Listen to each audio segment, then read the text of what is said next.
Name's David. I've been playing Minecraft since I was 6, and basically know everything there is to know. I was on a private server with my buddy Noah. His skin had a blue sweater over a white shirt, but mostly just a default skin.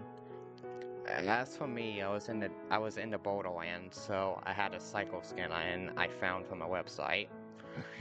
Anyways, did we began the world, and things are going great. Instead of building a base from the ground up, we decided to carve into a mountain near spawn and make that our home. It's much faster that way. Cheaper too, since we don't have to gather as much wood. We gather resources from whatever we could find, but mostly from the strip mining we did. Uh, We we eventually found not Neverlight. We eventually found diamonds and made tools. And after that, Noah suggested we head into the Nether and grab blaze rods. As he was setting up the portal, something weird happened. With each block of obsidian he placed down, my game lagged for a split second. I, f- I figured it must have been my crappy computer since it was roughly a couple years old, and it was an ASOS, which is known for not being too great. When Noah got done, I took my foot in steel and lit the portal, but as soon as I lit it, my screen went black for a quick second, and when it returned, my window distance went down. I went to the settings and saw that it was set to 10.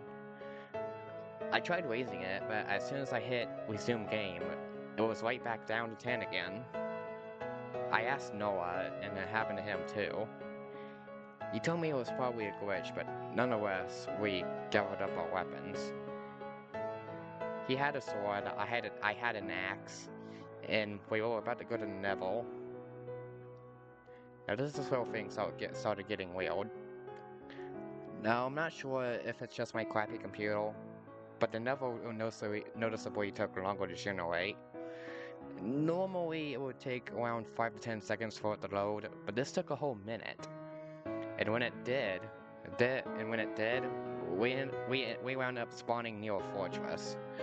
But before we could even take a step, we noticed something was revealed right off the bat.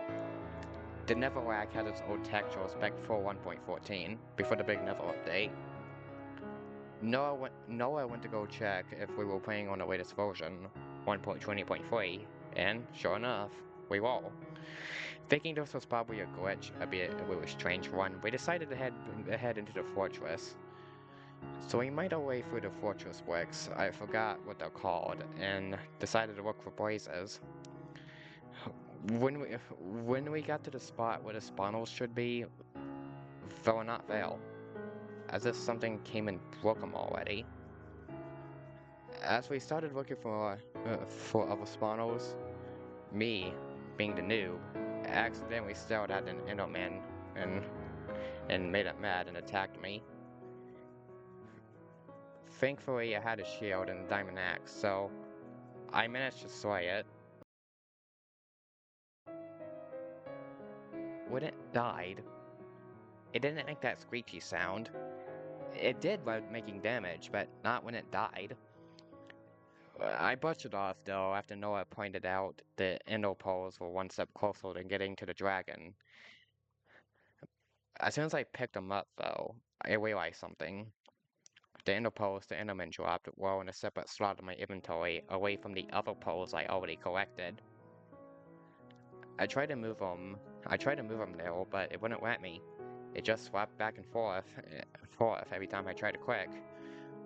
And it wasn't enough to be a stack eyeball. It was as if they were different somehow. Around half an hour passed and we came across other fortresses, the social place spawners, but same story as before. The spawners were gone. They were gone. Yeah.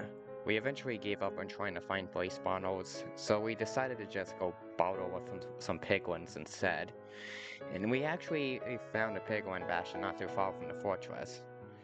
But when we got there, we realized there weren't any piglins around. I checked the difficulty and it says we're on normal.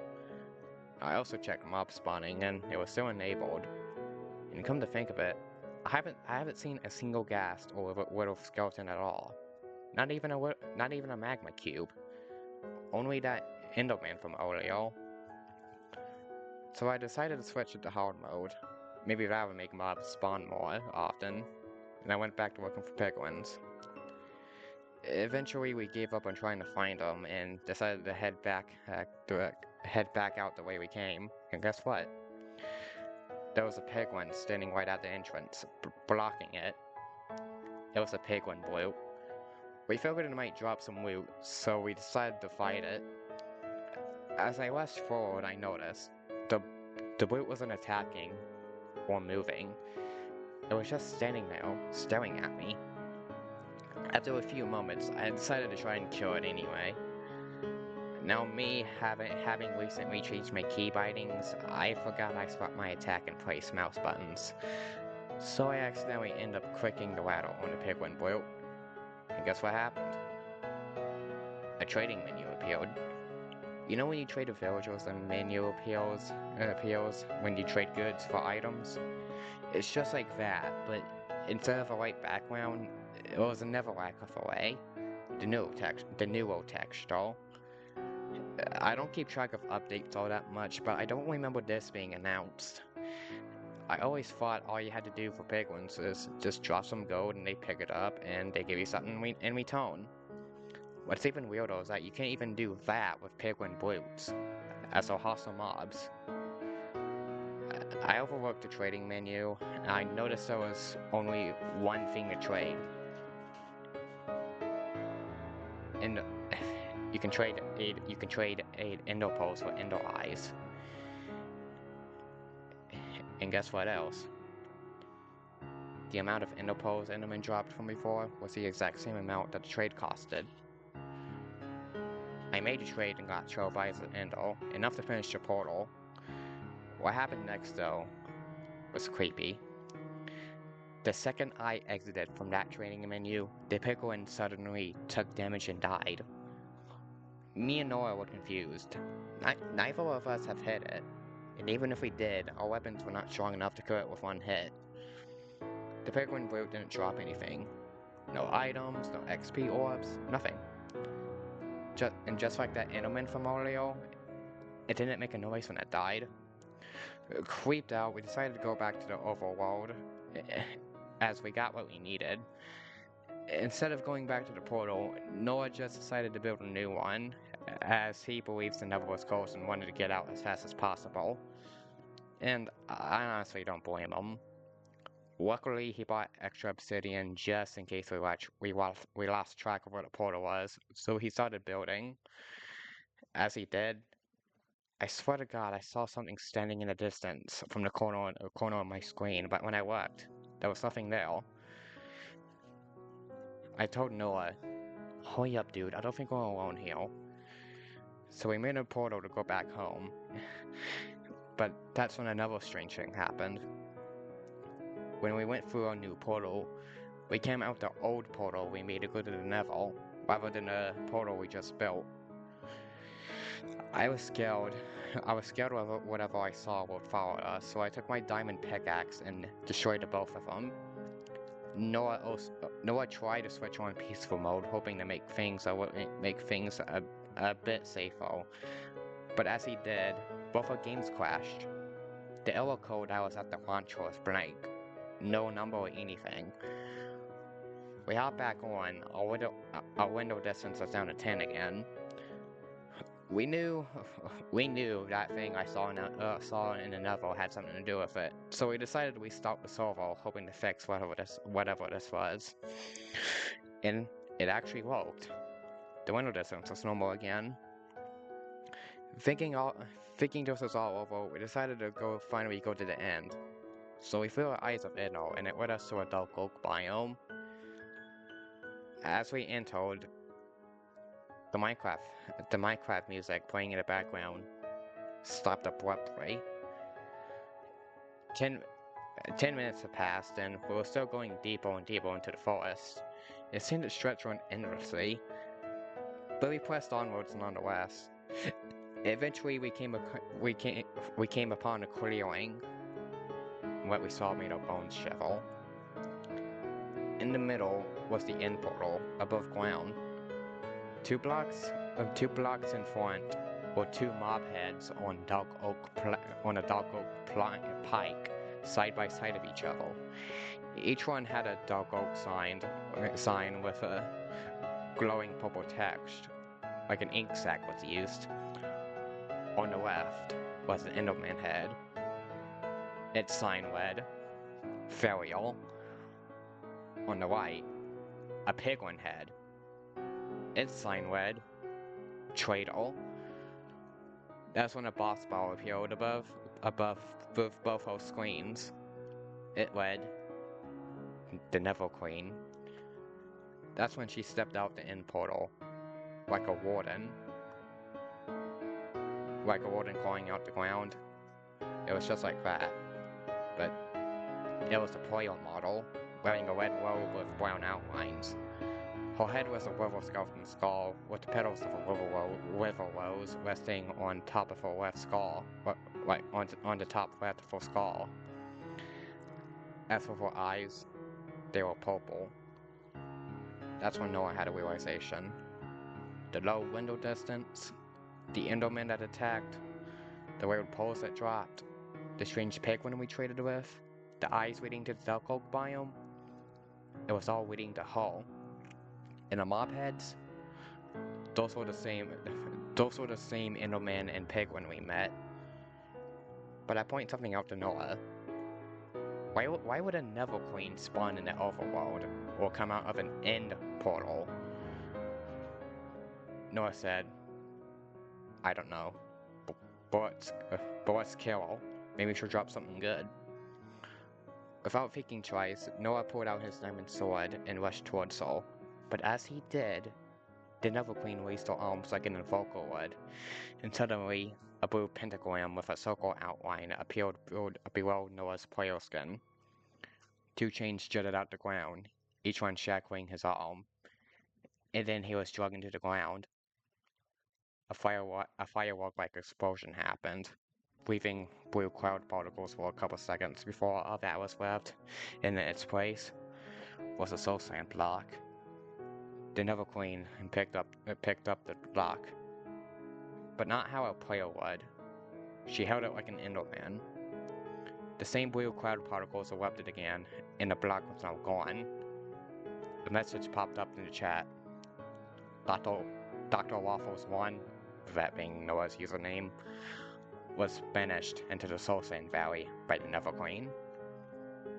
She turned her head, and she pointed at me like she was emoting, which isn't possible in Java. And then another text message appeared, but this time in big purple letters, the same as the signs in front of the mobs. The message didn't have a name either, but I knew where that message came from. It said, leave, in every tone. I immediately quit and shut off my computer for the night. The next morning, I called Noah over on Discord and asked him what happened. He told me that his game crashed as soon as his skin was yanked into the ground. The next day after school,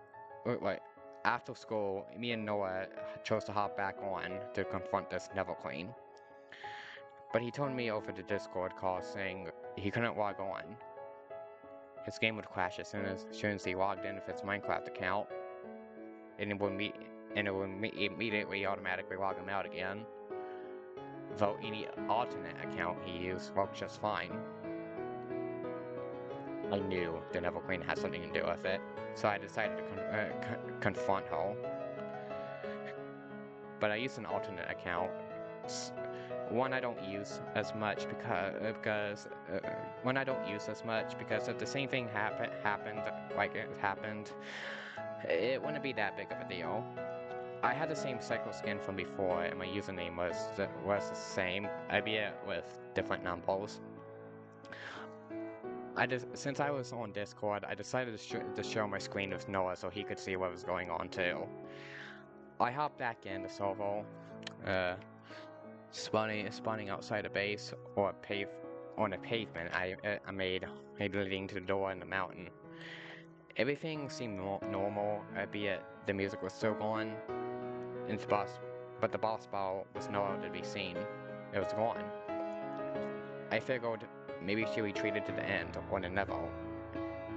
I thought if I were to confront her, maybe I should keep my distance.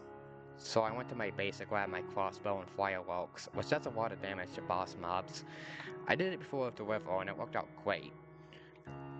As soon as I entered my base though, I was ambushed by a river skeleton. This startled me at first, as river skeletons aren't supposed to spawn in the overworld. Once the fight subsided, I noticed it had a name tag. It was the same name tag as Noah's skin. Dr. Waffles 1. We both realized why his account kept crashing. I already had a diamond axe in my inventory, so I used it to fight the river skeleton. And when I killed it, a text message popped up. Dr. Waffles 1. Well, the soul of Dr. Waffles 1 had been freed. That's when the boss ball appeared again, and a purple text message appeared. I told you not to come back. You ruined the ritual. I immediately knew who it was. I spun around, and there she was, right at my doorway. Only this time, her eyes were red instead of purple. Another text message appeared. Or maybe not. You shall be the replacement. She wound up her... She raised her arms again, evocal style, and a blue pentagram appeared beneath me.